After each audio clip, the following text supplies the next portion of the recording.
दोस्तों, सबसे पहले सब्सक्राइब करें, नोटिफिकेशन बेल दबाएं और सबसे पहले वाली ऑप्शन ऑल करें, जिससे हमारी आने वाली नई वीडियो की नोटिफिकेशन आपको फ़ौरन मिल जाएगी। जय श्री राम भक्तों सवालों की श्रृंखला में आप सबका स्वागत है। आज का प्रश्न है, एक अक्षौहिणी सेना में कितने सिपाही होते हैं या कितने सैनिक होते हैं? अपने उत्तर वीडियो में जरूर दें। चलिए भक्तों, आज की कथा श्रवण करते हैं। आज की कथा है एक साधु, जमींदार तथा किसान। आइए कथा श्रवण करें। खानपुर गांव में एक कंजूस जमींदार रहता था। नाम था वीरपाल। उसके पास काफी धन दौलत थी। गांव की अधिकतर जमीन पर उसी का कब्जा था। वह छोटे किसानों को जमीन बटाई पर दे देता। फसल पकने पर 1/3 हिस्सा किसान को देता तथा 2/3 हिस्सा अपने पास रखता था। एक बार वर्षा न होने से फसल नहीं हुई। छोटे किसानों ने मेहनत करके जो बीज बोए थे सब सूख गए। नई फसल न होने से वे परेशान थे। वे इकट्ठे होकर जमींदार के पास गए। बोले, महाशय, हम कई सालों से आपके खेतों पर काम करते आए हैं। इस बार वर्षा न होने से फसल नहीं हुई है। आपके पास गोदाम में काफी अनाज है। यदि आप हमारी सहायता करें तो हम खूब मेहनत करके अगली फसल पर आपकी उधारी चुका देंगे। किसानों की बात सुनकर जमींदार को गुस्सा आ गया। कहने लगा, तुम्हारा हिस्सा तुम्हें फसल पकते ही मिल गया था। तुमने अनाज बचाकर क्यों नहीं रखा? यह तुम्हारी गलती है। तुम ही भुगतो, मैं कुछ नहीं कर सकता। जमींदार का उत्तर सुन किसानों को बहुत दुख हुआ। वे चुपचाप अपने घर को लौट गए। भूख से व्याकुल होकर छोटे किसान गांव छोड़कर दूसरी जगह जाने लगे। एक रात एक साधु उधर से गुजरा। उसने गांव में ही रात बिताने की सोची। एक घर का दरवाजा खटखटाया, पर यह क्या, जिस गली में जाता दरवाजे पर ताला लगा मिलता। साधु हैरान हो गया। तभी उसने जमींदार की हवेली में दीपक की रोशनी दिखाई दी। साधु जमींदार के घर पहुंचा। कहा, मैं गंगा स्नान को जा रहा था। रात हो गई, इसलिए यहाँ रुकना चाहता हूँ, पर गांव के अन्य घरों में ताले लगे हुए हैं। यह लोग कहाँ चले गए? साधु की बात सुन जमींदार ने पहले तो छोटे किसानों को जी भर कोसा, फिर पूरी कहानी कह सुनाई। जमींदार की बात सुन साधु को दुख हुआ। उसने सलाह दी कि उसे दूसरों की सहायता करनी चाहिए। जमींदार बोला, गलती छोटे किसानों की है। उन्हें भी तो ऐसी आपदाओं के लिए अनाज बचाकर रखना चाहिए था। साधु ने समझाया, उन बेचारों के पास भला इतना अनाज होता ही कहाँ है कि कुछ बचा सकें। फिर वे तो तुम्हारा अन्न लौटाने की बात भी कर रहे थे। साधु की बात सुन जमींदार चुप रह गया। साधु समझ गया कि इसे समझाने का कोई लाभ नहीं है। उसने पूछा, क्या तुम मुझे रात भर ठहरने के लिए जगह दे सकते हो? जमींदार ने सोचा, यदि यह हवेली में रुकेगा तो इसे खाने को भी देना होगा। उसने कहा, महाराज, आप तो साधु हैं। गृहस्थियों की इस हवेली में ठहरना आपको अच्छा नहीं लगेगा। सामने एक छप्पर है, आपके लिए वहीं चटाई बिछवा देता हूँ। आप वहीं रात्रि विश्राम करें। साधु बोला, हाँ हाँ, वही ठीक रहेगा। जमींदार ने अपने नौकर से साधु के ठहरने का प्रबंध छप्पर में करा दिया। अभी आधी रात भी नहीं बीती थी कि जमींदार के पेट में अचानक जोरदार दर्द उठा। उसकी कराह सुन घर के सब लोग जाग गए। साधु की भी आंख खुली। वह जमींदार के पास आया। जमींदार दर्द से छटपटा रहा था। साधु ने नौकर से कहा, छप्पर में मेरी पोटली रखी है, जाओ उठा लाओ, मैं दवा देता हूँ। नौकर पोटली ले आया। साधु ने उसमें से 3 फल निकाले और जमींदार को देते हुए कहा, एक फल अभी खा लो, आराम आ जाएगा।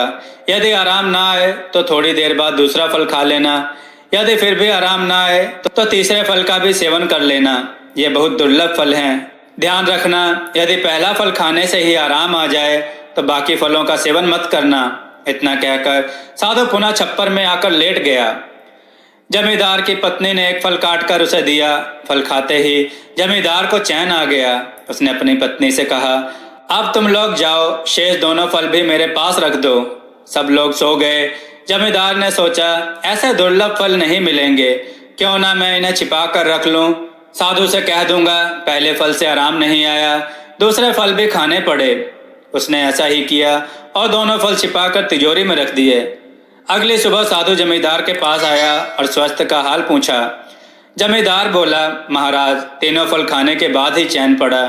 जमींदार की बात सुन साधु मौन रहा। कुछ देर बाद वह अपनी पोटली उठाकर गंगा स्नान के लिए निकल पड़ा। साधु के चले जाने पर जमींदार बहुत खुश हुआ। उसने सोचा, अब मेरे पास दुर्लभ फल हैं, जब कभी किसी को तकलीफ होगी तो मुंह मांगे पैसे लेकर बेच दूंगा। दोपहर को दुर्लभ फलों को देखने के लिए जमींदार ने तिजोरी खोली तो वहां उसे अजीब सी गंध आ रही थी। उसने देखा फलों का रंग काला हो गया है। फलों के साथ साथ तिजोरी में रखे सोने चांदी के आभूषण भी काले हो गए हैं। जमींदार को काटो तो खून नहीं, जंग लगे लोहे जैसे सोने चांदी की भला अब क्या कीमत रह गई। उसने गुस्से से भर दोनों फलों को उठाकर आंगन में फेंक दिया। पर यह क्या, फलों की गंध से घर का सामान काला होने लगा। बर्तन, कपड़े, यहाँ तक कि हवेली की दीवारें भी काली हो गईं। वातावरण में फैली दुर्गंध के कारण सांस लेना भी दूभर हो गया था। अब तो जमींदार दुखी होकर रोने लगा। उसने अपने सैनिकों को आदेश दिया, घोड़े पर सवार होकर गंगा जी की ओर जाओ। जहां भी तुम्हें वह साधु नजर आए उसे यहाँ बुला लाना। रात होने से पहले नौकर साधु को जमींदार के पास ले आए। साधु को देखते ही जमींदार हाथ जोड़कर क्षमा मांगने लगा। साधु ने पूछा, क्या बात है? जमींदार बोला, महाराज, मैं लुट गया। आपके फलों ने मेरा सब कुछ काला कर दिया। लेकिन तुम तो कहते थे कि तीनों फल खाने के बाद आराम आया। महाराज, मैं लोभ में फंस गया था, इसलिए झूठ बोला। साधु ने कहा, यह दुर्लभ फल किसी और की बीमारी में काम आते, पर तुमने लालच में आकर दूसरों का हिस्सा हड़पा और झूठ बोला। झूठ का रंग काला होता है, इसलिए तुम्हारी सब चीजें काली हो गईं। लालच का फल कड़वा होता है, इस कारण तिजोरी में रखने से ये फल भी कड़वे हो गए। लालची आदमी दुर्गंधित फलों की तरह दूसरों को हानि पहुंचाता रहता है। जमींदार बोला, महाराज, मैं आपको आश्वासन देता हूं कि भविष्य में लालच करके कभी किसी दूसरे व्यक्ति का हिस्सा नहीं हड़पूंगा। साधु ने कहा, सबसे पहले इन फलों को गड्ढा खोदकर जमीन में दबा दो। जमींदार ने वैसा ही किया। एक गहरा गड्ढा खोदकर काले हुए दोनों फलों को उसमें दबा दिया। साधु बोला, दुर्गंध मिटाने के लिए अब एक हवन करना होगा, जिसमें गांव के सभी लोग आहुति डालेंगे। लेकिन गांव के लोग कहीं और जा चुके हैं। जमींदार ने समस्या बताई। साधु ने कहा, इस हवन के द्वारा पूरे गांव का शुद्धिकरण होगा, इसलिए सभी का इसमें शामिल होना जरूरी है। छोटे किसान आसपास के गांव में मेहनत मजदूरी कर रहे होंगे, तुम उन्हें सहायता का आश्वासन दोगे तो वे जरूर लौट आएंगे।